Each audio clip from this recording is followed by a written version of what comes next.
चलिए अब फिर क्रिकेट की बातें करते हैं। बहुत हो गया ओलंपिक भी कोई खेल है, क्रिकेट असल में खेल है। अरे होंगे कोई मीराबाई चानू, नीरज चोपड़ा, विनेश फोगाट, लवलीन बहगोहाई, अरे ये सब कोई खिलाड़ी हैं क्या? अरे हर साल 4 साल के बाद एशियन गेम्स होता है, ओलंपिक होता है, कॉमनवेल्थ गेम होता है, लेकिन असल खेल तो क्रिकेट है जो साल भर चलता रहता है। तो चलो क्रिकेट पे बातें करते हैं। बादब बामुलाजा में भारत का ओलंपिक में प्रदर्शन पे बातें करेंगे, लेकिन इससे पहले एक गुजारिश, एक निवेदन है कि अगर अभी तक आपने बादब बामुलाजा को सब्सक्राइब नहीं किया तो उसे सब्सक्राइब करें, लाइक करें और ज़्यादा से ज़्यादा शेयर करें, ताकि हम जन सरोकारों की पत्रकारिता को आगे बढ़ा सकें। और हाँ, बेल आइकन दबाना न भूलें ताकि हमारे किसी भी वीडियो का जानकारी आप तक फौरन पहुंचे। तो चलिए क्रिकेट की तरफ लौटते हैं। आईपीएल है, साल भर कोई न कोई तमाशा होता रहता है। आईपीएल के नाम पे तमाशा।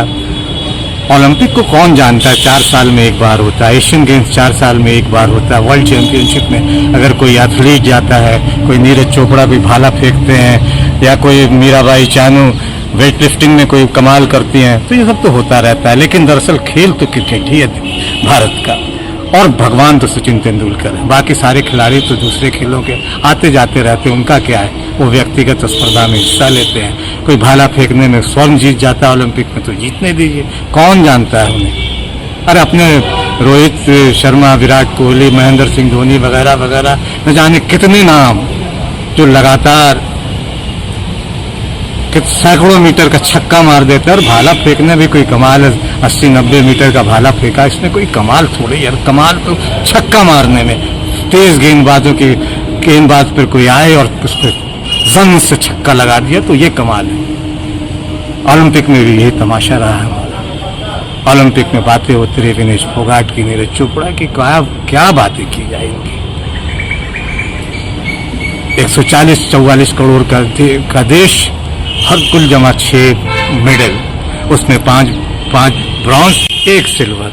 ले दे के यही कहानी है। 84 देश हिस्सा ले रहे थे ओलंपिक में, और हम आए 71वें नंबर पे।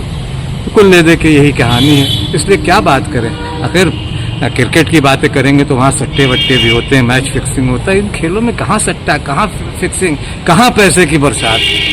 ये तो बेचारे अपने सालों की मेहनत से अपने देश के, दुनिया भर के एथलीट जमा होते हैं, तीरंदाज जमा होते हैं, बॉक्सिंग करते हैं, रेसलिंग करते हैं, कुश्ती करते हैं, टेबल टेनिस, बैडमिंटन या दूसरे खेलों में लगातार मेहनत करते हैं और देश का नाम रोशन करते हैं। हम क्रिकेट में 10-12 देश हैं, उसी में चैंपियन बने हुए नंबर 1 हैं।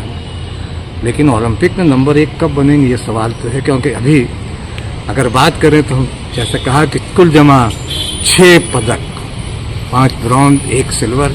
और इतना पदक तो सिर्फ चीन की झांग जुफई ने पेरिस ओलंपिक में जीत ली। उनके नाम भी 5 कांस्य पदक और 1 रजत पदक है। यानी हमने जमा जितना पदक पूरे ओलंपिक में 117 एथलीटों ने जीता, वो अकेले चीन की झांग जुफई ने स्विमिंग में कमाल का प्रदर्शन कर उतने पदक जीत लिए। हम तो उन खिलाड़ियों के नाम भी नहीं जानते जो ओलंपिक में गए। 117 खिलाड़ी गए, क्योंकि कौन जानता है। लेकिन क्रिकेट में आप जानिए, A, B, C टीम जितनी भी है, सारे लोगों को जानते हैं। कौन कब छक्का मारता है, कब चौवा मारता है, किसने विकेट लिया, सबके बारे में देश जानता है। लेकिन इन खिलाड़ियों के बारे में देश नहीं जानते कि लवलीन बरगोही कौन है, PV सिंधु के बारे में थोड़ा बहुत जानते होंगे, निखत ज़रीन कौन है, विनेश फोगाट को लेकर चर्चा हो सकती है क्योंकि उन्होंने पिछले साल अपने संघ के खिलाफ, अपने और संघ के पूर्व अध्यक्ष के खिलाफ यौन शोषण का आरोप लगाते हुए प्रदर्शन किया, सड़कों पर घसीटी गई, उनके साथ मारपीट। जीते 6 मेडल जीते। दूसरे स्थान पर फ्रांस के लियोन मार्चेंड है, उन्होंने भी तैराकी में 5 मेडल जीता। लियोन बिस्विमर है, उन्होंने 4 गोल्ड और 1 ब्रॉन्ज जीता। और अगर देश की बात करें तो अमेरिका इसमें सबसे ऊपर रहा। अमेरिका ने पदक तालिका में 126 मेडल कुल जीते, जिसमें 40 स्वर्ण है, 44 रजत और 12 कांस्य है। चीन ने भी 40 स्वर्ण पदक जीते, लेकिन वो दूसरे स्थान पर रहा क्योंकि उनके पदकों की तादाद कुल 91 है। तो और इसी तरह तीसरे स्थान पर जापान रहा, जिसने कुल 45 मेडल जीते, इसमें 30 स्वर्ण पदक है। हमसे बहुत छोटा देश है। तो जैसा मैंने कहा कि 84 देशों में हम 71वें स्थान पर है और हमसे ज़्यादा तो आप अगर बात करें तो छठे स्थान पर नीदरलैंड रहा, 8वें स्थान पे कोरिया जैसा छोटा देश रहा, फिर उज़्बेकिस्तान, केन्या, ईरान, उज़्बेकिस्तान ने 8 स्वर्ण पदक जीते, केन्या ने 4 स्वर्ण पदक जीते, ईरान ने 3, यूक्रेन तक ने 3 स्वर्ण पदक जीते, क्यूबा ने 2, बहरीन ने 2, हांगकांग ने 2, इंडोनेशिया ने, और फिर इसी में जमाइका है, कजाकिस्तान है, थाईलैंड है, ट्यूनीशिया है, इक्वाडोर है, इन सारे देशों ने स्वर्ण पदक जीते और हमारा नाम, हम टाइम फिश, हम 71वें स्थान पर रहे। विनेश फोगाट जरूर डिस्क्वालीफाई हुए, स्वर्ण के नज़दीक पहुंचे, लेकिन उन्होंने इतिहास बनाया, फाइनल में जगह बनाई। अब ये अलग बात है कि उनका 100 ग्राम वजन बढ़ गया और इससे लेकर बहुत हाई तौबा कुछ खेल पत्रकार भी मचा रहे हैं जो खास के जो एक खास विचारधारा से प्रभावित हैं, और फिर एक ट्रोल आर्मी भी उनके खिलाफ है, चूंकि उन्होंने जो प्रदर्शन किया था पिछले साल उसे लेकर सरकार भी नाराज, दूसरे लोग भी नाराज, ट्रोल आर्मी भी नाराज, सिस्टम भी नाराज, संघ तो नाराज था ही। लेकिन खैर उन्होंने अपने प्रदर्शन से उन तमाम लोगों के मुंह पर गाल पर जबरदस्त तमाचा रसीद किया है। सरकार को क्या करना चाहिए, बहुत अभी भी बहुत सारे सवाल है, क्योंकि खेलो इंडिया जैसे जो कार्यक्रम सरकार चला रही है वो भी बस टाइम फिश है, नाम बड़े और दर्शन छोटे। कहने को तो है कि 5 लाख या 10 लाख रुपए मिलते हैं खिलाड़ियों को, लेकिन वो तमाम इसमें कई तरह की बेईमानियां होती हैं। खेल मंत्रालय बेईमानी करता है, खेल संघ बेईमानी करता है, स्पोर्ट्स अथॉरिटी ऑफ इंडिया वो भी एक सफ़ेद हाथी की तरह है। और दिक्कत यह है कि हम तमाम खेल पत्रकार जिस तमाम चीज़ों से जुड़े हुए हैं वो इन संघों के पक्ष में खड़े होते हैं, साई के पक्ष में खड़े होते हैं, खिलाड़ियों के पक्ष में खड़े नहीं होते, सरकार के पक्ष में खड़े होते हैं। ज़रूरत इस बात की है कि अगर ओलंपिक में, एशियन गेम्स में, कॉमनवेल्थ खेलों में अगर हमें बेहतर करना है तो हम खिलाड़ियों के साथ खड़े हों, संघ और सरकार के नहीं।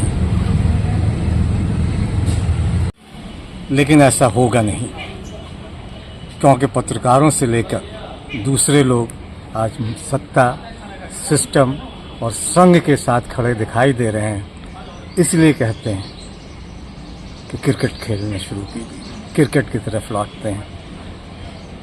जो लोग सिस्टम और सत्ता के साथ खड़े हैं वो विनेश फोगाट को भी कटघरे में खड़ा कर रहे हैं, और विनेश फोगाट जैसे उन तमाम लोगों के जो सिस्टम, सत्ता और संघ से सवाल करते हैं, चाहे वो यौन शोषण के खिलाफ हो या किसी दूसरे समस्याओं को लेकर। और जो लोग ऐसे लोगों के साथ खड़े होते हैं वो उन्हें एक तरह से देशद्रोही साबित करने की कोशिश करते हैं, और यहाँ तक कि धमकाते भी हैं। खेल पत्रकार के इसका स्क्रीनशॉट लेकर बृजभूषण शरण सिंह को भेज दिया जाएगा। ये वही बृजभूषण शरण सिंह है जिस पर न सिर्फ यौनाचार के आरोप लगे बल्कि दिल्ली पुलिस ने उनके खिलाफ चार्जशीट भी दायर की। इसलिए ज़रूरी है कि चलिए क्रिकेट की तरफ लौटते हैं। क्रिकेट में धोनी, विराट कोहली, रोहित शर्मा, ऋषभ पंत और न जाने कितने खिलाड़ियों के सारे रिकॉर्ड बहुतों को याद होंगे, लेकिन इस ओलंपिक में मनु भाकर ने एक इतिहास रचा। वो पहली ऐसी खिलाड़ी बनी जिन्होंने एक ही ओलंपिक में भारत के लिए 2 मेडल जीते। फिर मनु भाकर के साथ सर्वजोत सिंह हैं, स्वप्निल हैं, अमन सहरावत है जिन्होंने कुश्ती में कांस्य पदक जीता। भारतीय हॉकी टीम है जिसमें का प्रदर्शन इस ओलंपिक में बहुत बेहतर रहा। और फिर नीरज चोपड़ा हैं जिन्होंने रजत पदक जीता। इत्तेफाक ये है कि रजत पदक के मुकाबले में, यानी जेवलिन थ्रो के मुकाबले में जिन्होंने स्वर्ण पदक जीता उनका ताल्लुक पाकिस्तान से था। क्रिकेट का मुकाबला होता तो इतना जाने कितना हो हल्ला मचा होता, लेकिन अरशद नदीम जो पाकिस्तान के थे जिन्होंने लगभग 93 मीटर की दूरी तक भाला फेंक कर नीरज को पिछले 7-8 सालों में पहली बार हराया है, उसे लेकर कहीं कोई हो हल्ला नहीं। बहुत यानी दूसरे खेलों में उस तरह का कोई हो हल्ला नहीं होता जिस तरह से कि क्रिकेट को लेकर होता है।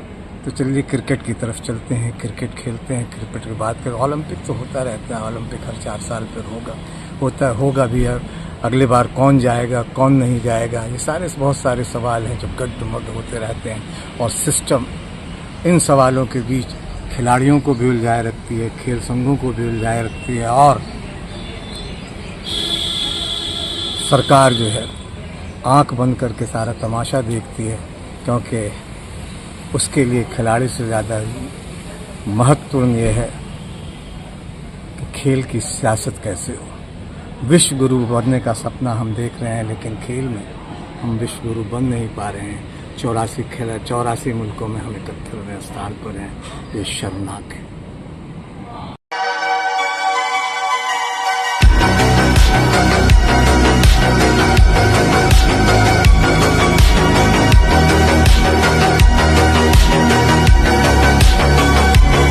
वालदा ने नीरज को भी पैगाम दिया कि वो भी उनके बेटे हैं, तो आप क्या कहेंगे? आज बिल्कुल अगर देखा जाए तो माएँ तो सबकी होती हैं, तो माएँ सबके लिए दुआ करती हैं। तो मैं नीरज चोपड़ा की वालदा का मैं शुक्रगुजार हूँ, वो भी मेरी माँ है। तो उन्होंने हमारे लिए दुआ की, और हमने पूरे वर्ल्ड में साउथ एशिया गेम के हम 2 ही प्लेयर थे जिन्होंने पूरे वर्ल्ड में परफॉर्म किया।